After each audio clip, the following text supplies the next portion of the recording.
নমস্কাৰ বন্ধু বান্ধৱীসকল, আপোনালোকে জানেনে গ্ৰহণৰ সময়ত গৰ্ভৱতী মহিলাসকলৰ বাবে কিছুমান বিশেষ নিয়ম কিয় মানি চলাটো দৰকাৰ? এইবোৰ কিমান দিনলৈকে মানি চলিব লাগে? এই কথাবোৰ কিমান সত্য? শাস্ত্ৰৰ অনুসৰি কি কয়? আজিৰ ভিডিঅ'টো আপোনালোকৰ কাৰণে ভয়ৰ কাৰণে নহয়, শুদ্ধ জ্ঞান জানিবৰ কাৰণেহে। আজি ভিডিঅ'টো আপোনালোকে শেষলৈকে চাবলৈ একেবাৰে নাপাহৰিব, কিয়নো শেষত এটা গুৰুত্বপূৰ্ণ তথ্যৰ বিষয়ে আপোনালোকক আলোচনা কৰিম বা আপোনালোকক জনাম। আহক তেনেহ'লে আমি বেছি দেৰি নকৰি সুন্দৰভাৱে জানি লওঁ। যদি ভিডিঅ'টো ভাল লাগে লাইক এটা কৰি আমাৰ মনোবল বঢ়াব আৰু আপোনালোকৰ বন্ধুবৰ্গৰ লগত শ্বেয়াৰ কৰি তেওঁলোককো উপকৃত কৰিব। গ্ৰহণ বুলিলে আমি জানো সূৰ্যগ্ৰহণ আৰু চন্দ্ৰগ্ৰহণ।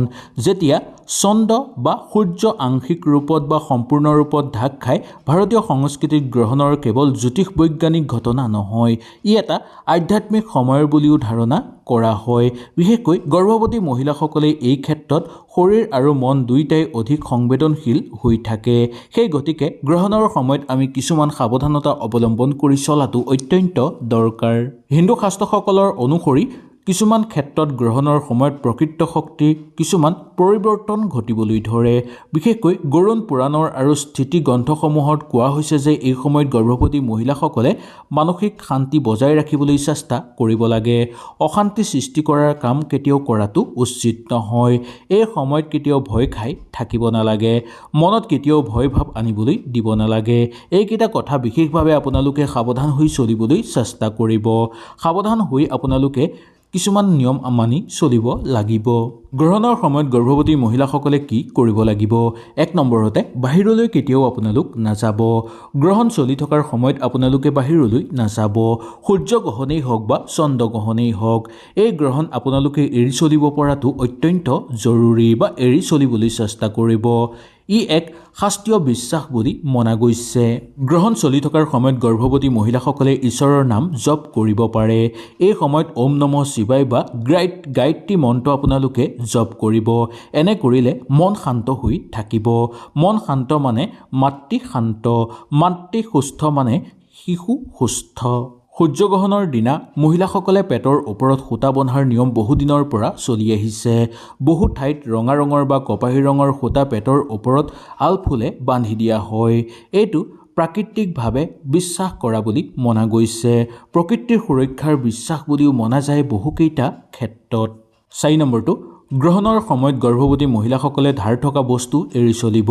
যেনে চুৰি, কটাৰী, কেঁচিজাতীয় বস্তুৰ পৰা আপোনালোকে দূৰত্ব বজাই ৰাখিব। শাস্ত্ৰৰ অনুসৰি বিশ্বাস কৰা হয় যে এইদিনা যদি এই বস্তুবোৰৰ লগত আপোনালোকে কাম কৰে বা এই বস্তুবোৰ যদি আপোনালোকে ব্যৱহাৰ কৰে গ্ৰহণ লাগি থকাৰ সময়ত, তেনেহ'লে আপোনাৰ ওপৰত বেয়া প্ৰভাৱ পৰিব, লগতে গৰ্ভত থকা সন্তানৰ ওপৰতো ইয়াৰ বেয়া প্ৰভাৱ পৰিবলৈ ধৰিব পাৰে। সেই গতিকে এইকেইটা ক্ষেত্ৰত আপোনালোকে সাৱধানতা হৈ এৰি চলিব। 5 নম্বৰটো, গৰ্ভৱতী মহিলাসকলে গ্ৰহণ শেষ হোৱাৰ পিছত নিশ্চয় গা ধুব। গ্ৰহণ শেষ হোৱাৰ পিছতেই শুদ্ধ পানীৰে আপোনালোকে গা ধুব আৰু ঘৰখন আপোনালোকে পৰিষ্কাৰ কৰিব। আপোনালোকৰ ঘৰত যদি গংগাজল আছে গোটেই ঘৰত গংগাজল ছটিয়াই দিব, নাইবা আপোনালোকে পৰিষ্কাৰ পানী লৈও গোটেই ঘৰত পানী ছটিয়াই দিব পাৰে। এনে কৰিলে মানসিকভাৱে আপোনালোক অনুকূল প্ৰভাৱ দেখিবলৈ পাব আৰু পৰিৱৰ্তনশীল আপোনালোকৰ অনুভৱ হৈ পৰা দেখিবলৈ পোৱা যাব। এতিয়া আমি জানি লওঁ আহক, সূৰ্যগ্ৰহণ চলি থকাৰ সময়ত গৰ্ভৱতী মহিলাসকলে কি কাম একেবাৰে কৰিব নালাগে। গ্ৰহণ চলি থকাৰ সময়ত গৰ্ভৱতী মহিলাসকলে ৰন্ধা বঢ়া কেতিয়াও নকৰিব। ভয় খোৱা বা আংশিক কোনো কথা তেওঁলোকৰ আগত কোৱাটো উচিত নহয় বা তেওঁলোকক ভয় খোৱাটো উচিত নহয়। শুই শুই গ্ৰহণৰ প্ৰভাৱ আপোনালোকৰ ওপৰত যাতে নপৰে তাৰ প্ৰতি লক্ষ্য ৰাখিব। শুই শুই কেতিয়াও আপোনালোকে গ্ৰহণ নাচাব। মনত নিগেটিভ চিন্তা আপোনালোকে কেতিয়াও নানিব, কাৰণ ভয়ে আটাইতকৈ ডাঙৰ ক্ষতি কৰিব আপোনালোকক। সেই গতিকে এই 4টা কথাৰ প্ৰতি বিশেষ সাৱধানতা গৰ্ভৱতী মহিলাসকলে লোৱাটো দৰকাৰ। আধুনিক চিকিৎসকসকলৰ মতে বা ডক্তৰসকলৰ মতে গ্ৰহণৰ সময়ত গৰ্ভত থকা শিশুৰ ওপৰত বৈজ্ঞানিক কোনো ক্ষতিসাধন নহয়, কিন্তু আশংকা অহাৰ সম্ভাৱনা থাকিব পাৰে, মানসিক চাপ পৰাৰ সম্ভাৱনা থাকিব পাৰে বা ভয় খোৱাৰ সম্ভাৱনা থাকিব পাৰে। সেইবাবে মাতৃ স্বাস্থ্যৰ ওপৰত এই সময়ত প্ৰভাৱ পৰিবও পাৰে। ডক্তৰসকলৰ মতে সেই গতিকে আপোনালোকে অকণমান সাৱধানতাই অৱলম্বন কৰি চলাটো উচিত।